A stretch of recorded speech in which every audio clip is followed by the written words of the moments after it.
dari materi kita juga kita menggunakan materinya yaitu self management. Boleh dilanjut oleh desainnya. Oke.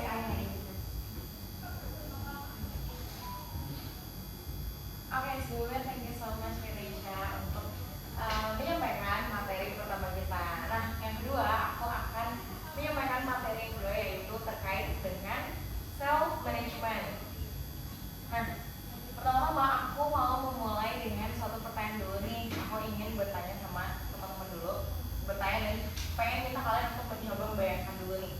Nah, coba teman-teman semua bayangin ada 2 mahasiswa dan mereka ini kuliah di jurusan yang sama dengan dosen yang sama dan juga diberikan tugas yang sama, bahkan sama-sama punya akses yang sama gitu dan juga sebuah kesempatan yang sama gitu, bahkan punya laptop, HP dan akses internet yang sama. Intinya semuanya sama rata.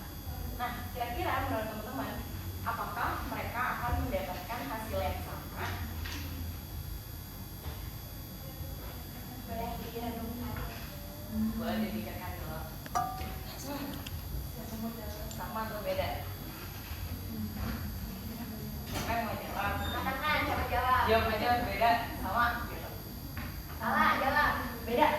Oke, beda. Nah, kira-kira menurut Ala kenapa bisa berbeda? Boleh ulangin nggak tadi? Pertanyaannya.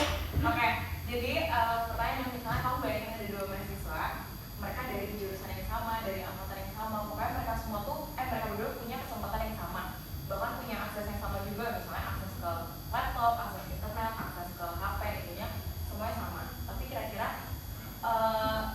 dalam hal tersebut, misalnya dalam perkuliahannya, mereka bakal mencapai hasil yang sama atau berbeda. Kan tadi awal jawabnya berbeda. Kira-kira mungkin mau di-share nggak kenapa bisa berbeda? Oke, jadi kan katanya tadi kayak di kuliah di prodi yang sama, terus kayak di tempat yang sama, tapi mungkin cara orang itu kayak bener-bener kuliahnya tuh beda gitu loh, jadi nanti hasil yang dapat juga beda. Oke, berarti sesuai sama caranya masing-masing Ya. ya, jadi bisa beda. Oke, nah betul banget. Salah satu jawabannya adalah itu, dan juga kenapa bisa berbeda karena pertama kemampuan mereka berbeda dan juga kemampuan dalam mengelola diri atau self management mereka itu juga berbeda. Nah, contohnya kira-kira ketika ada mahasiswa yang misalnya mendapat tugas nih dari dosen, ada tim mahasiswa yang mereka tuh mencicil secara langsung gitu, jadi pas dikasih langsung, pas sampai ke rumah langsung, oh ya udah oke, gue kerjain sekarang. Ada juga yang misalnya berpikir nih kayak, oh deadline yang dikasih itu masih lama kok gitu, masih ada 2 minggu lagi, jadi kira-kira mereka menunda gitu. Dan misalnya udah hampir 1 nih, pas pengumpulan deadline mereka baru mengerjakan gitu, baru dikerjakan di H-1 gitu, bahkan kira-kira sampai begadang semalaman lah gitu. Nah, kalau jujur kira-kira di sini teman-teman ada yang pernah kayak gitu nggak? Nah, Oke, pasti ada yang pernah sering ya, bahkan aku sendiri juga kalian seperti itu. Nah, aku sendiri juga pernah kayak gitu teman-teman, bahkan sering ya. Dan aku sendiri juga sering berpikir gitu, kalau misalnya dikasih tugas, oh ini mah gampang kok gitu, bahkan deadline-nya juga masih lama gitu, masih ada waktu, selalu punya pikiran masih ada waktu, masih gampang untuk dikerjain nanti gitu. Bahkan kadang itu juga mungkin sempat mikir kayak, oh nanti malam bisa kok, tapi terus pokoknya selalu ada kata nanti gitu di situ, dan jadinya ngejalaninnya tuh dengan apa ya, ditunda-tunda gitu, nanti itu nggak pernah datang gitu, nggak pernah kita laksanakan gitu. Nah, jadinya karena kita menunda-nunda, jadinya hasil yang kita kerjakan itu biasanya nggak maksimal gitu. Nah, disitulah pentingnya yang aku bilang tadi, yaitu self management. Nah, self management ini adalah kemampuan seseorang untuk mengelola waktu, perhatian, emosi, pikiran, dan juga perilakunya agar tetap selaras atau sejalan dengan tujuan yang ingin mereka capai. Nah, jadi seringkali masalah yang kita hadapi itu bukan karena kita nggak punya tujuan, tapi karena kita sendiri yang belum konsisten dalam mengelola diri atau memiliki self management untuk mencapai tujuan tersebut gitu. Nah, misalnya tadi kalau dari pelatihan sebelumnya kan ada salah satu teman yang maju ke depan dan bilang nih dia punya target atau punya tujuan untuk punya IP 4 gitu, misalnya di Nah, tapi misalnya orang yang memiliki target tersebut tuh nggak melakukan suatu usaha yang sesuai gitu dengan tujuan yang ingin dicapai gitu. Misalnya dia masih banyak menghabiskan waktu untuk scrolling daripada untuk belajar, atau masih menunda-nunda tugas gitu. Yang berarti kebiasaan kita belum mendukung tujuan yang kita ingin capai. Karena itu kita ingin mengajak teman-teman semua melakukan 3-step value shaping process gitu. Nah, apa tuh? Oke, jadi langkah pertama adalah name the value gitu. Name the value ini coba kita memikirkan satu nilai yang penting dalam hidup kita saat ini gitu. Misalnya satu nilai penting itu seperti apa sih? Misalnya fokus kita adalah di pendidikan atau di keluarga kita, atau misalnya tentang kesehatan kita, atau masalah disiplin atau pengembangan diri. Boleh dipikirkan.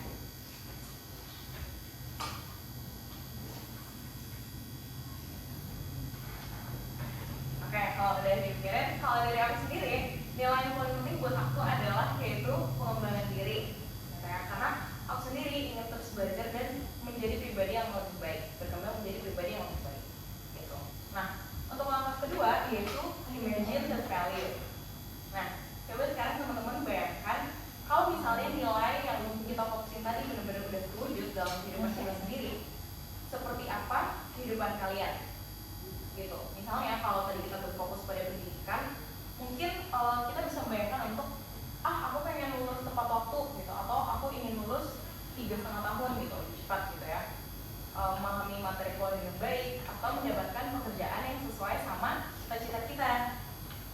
Nah, kalau aku sendiri, aku bisa membayangkan karena tadi aku terkait dengan pengembangan diri, aku bisa membayangkan kalau aku bisa memanfaatkan waktu yang lebih baik, lebih produktif juga, mengurangi sifat menunda-nunda, dan juga tidak mudah terdistraksi sama misalnya sosial media gitu. Nah, lanjut ke langkah ketiga yaitu act on the value.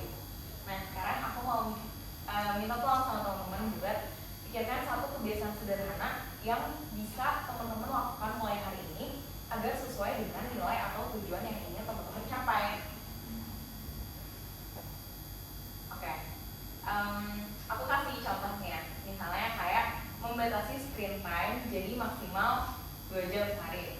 Mungkin kedengarannya kayak susah gitu ya, atau kayak mencicil tugas sejak baru dikasih sama dosen, atau kayak kita menyisikan waktu setidaknya 30 menit dalam sehari untuk kita mengulang materi atau review materi gitu. Kalau dari teman-teman kira-kira ada yang mau sharing nggak?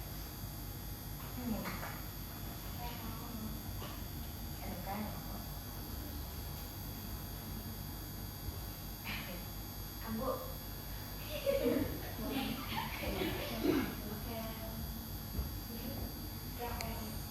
Jadi kamu tuh pikirin tadi kan tujuan kamu apa? Misalnya kamu fokus ke pendidikan gitu, terus kayak ya udah berarti apa sih suatu hal kecil yang bisa mendukung agar itu kayak kalau kan misalnya saya bisa kerja sama di satu perusahaan yang memang ya gitu. Ya.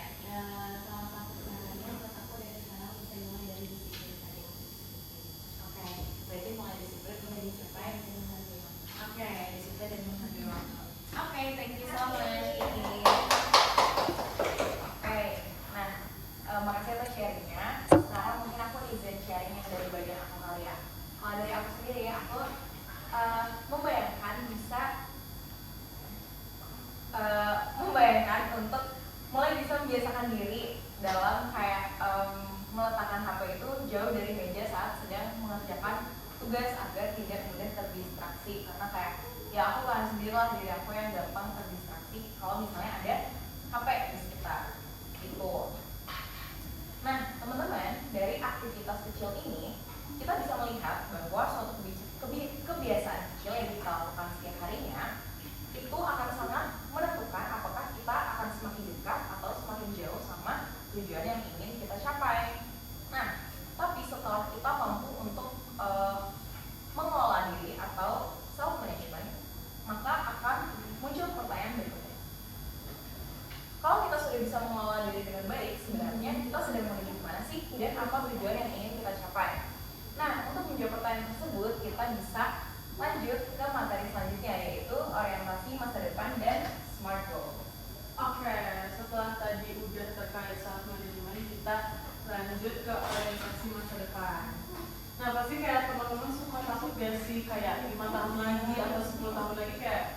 jadi apa ya gitu kan.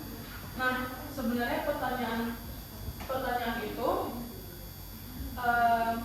bisa menjadi apa ya, kayak dorongan dari dalam diri kalian untuk menata masa depan kalian lebih baik lagi dengan menetapkan tujuan dan prioritas kalian.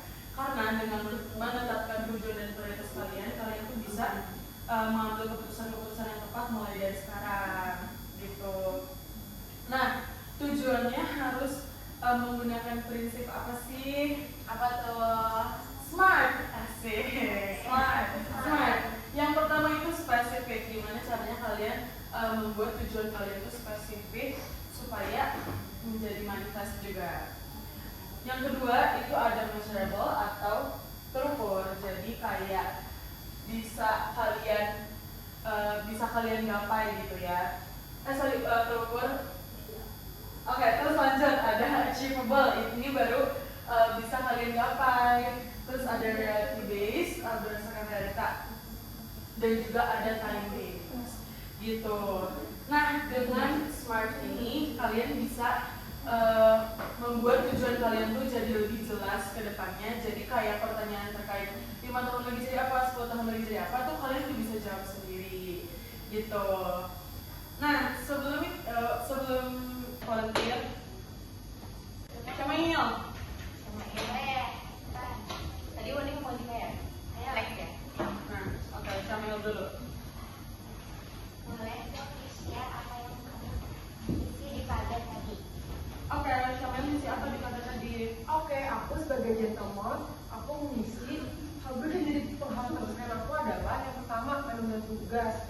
Aku suka kayak aku lagi dapat deadline gitu. Terus yang kedua menyelesaikan tugas. Gampang gue bentar aja gitu. Terus yang ketiga kurang fokus dalam menjalankan tugas. Udah kayak ya udah pokoknya nanti selesai tapi nggak fokus, kayak nggak belajar dari tugas tersebut. Terus yang keempat suka lupa tugas. Nah itu buruk. Nah cara aku mengatasinya gimana sih? Nanti aku akan membuat jadwal tugas, terus juga pembagian kira-kira bakal dikerjain kapan, terus juga bikin reminder di HP karena kan aku main HP terus nih. Nah aku reminder di HP ya, ini aku yang ngerjain tugas gitu. Jadi punya catatan dan to-do list gitu. Oke. Ayo nih.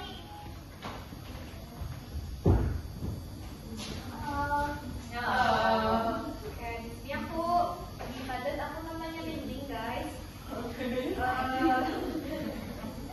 Aku tuh aku jujur sering banget tunda tugas dan kayak aku tuh tahu nih susah tapi kayak udahlah aku kerjainnya di hari akhir di Hamin 1 aja karena kayak apa ya adrenalnya keluar gitu kan. Tapi iya aku tuh itu nggak akan maksimal gitu loh, jadi asal beres aja. Terus aku juga boros banget, jadi kayak di awal-awal bulan tuh kayak gila sehari bisa kayak ratusan iya. Terus kayak di akhir bulan kayak waduh 20.000 lagi berseminggu ini gimana ya gitu.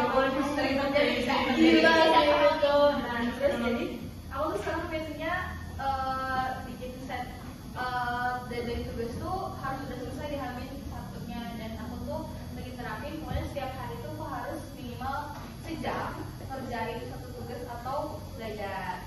Nah kalau buat si uang jajan sih kayaknya susah ya untuk dikuranginnya, tapi kalau udah tengah-tengah bulan biasanya aku sukses kayak sehari itu maksimal 50.000.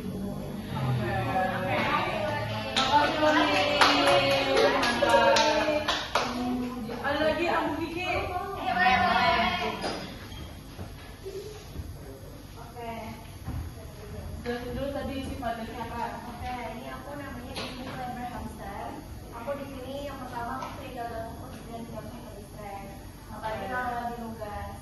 Jadi caranya aku biar gak gampang distract tuh biasanya HP-nya benar-benar aku di MD. Kadang aku sampai mati terus aku lempar terus. Soalnya aku jauhin jadi ya. Gitu. Terus yang kedua aku sering pasang alarm tapi tidur lagi setelah matiin alarm. Nah solusinya aku pasang alarm banyak-banyak tapi kayak sekitar sejam sebelum bangun gitu. Jadi karena aku tahu aku kapan matiin dan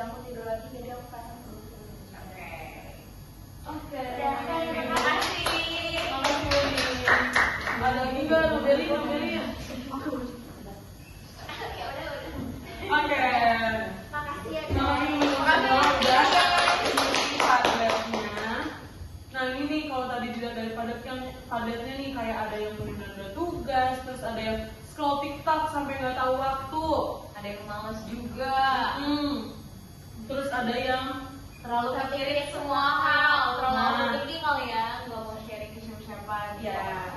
Semoga apa yang teman-teman isi di sini itu bisa menjadi refleksi supaya kalian sudah bisa memulai untuk merubah kebiasaan kalian. Gitu. Supaya lebih baik lagi. Ya. Oke, segitu aja pelatihan dari Jemisha. Kita berharap semoga teman-teman bisa mengelola diri lebih baik lagi, terus punya arah yang lebih jelas lagi ke depannya, dan teman-teman juga bisa memanfaatkan setiap peluang yang teman-teman punya untuk berkembang dan mencapai potensi yang terbaik. Terima kasih. Yap, ready. Absen dulu. Kakak Miko.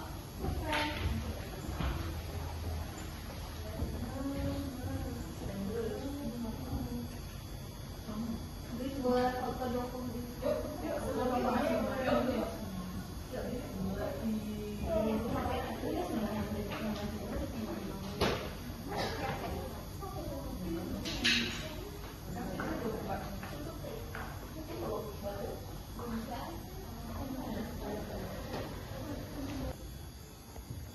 Siapa yang mau jadi volunteer untuk maju dan menjelaskan isi padatnya? Terus apa sih yang akan kalian lakukan untuk mengatasi kebiasaan buruk itu? Boleh sama Inyong, sama Yoni. Satu lagi. Iya. Hah? Hah?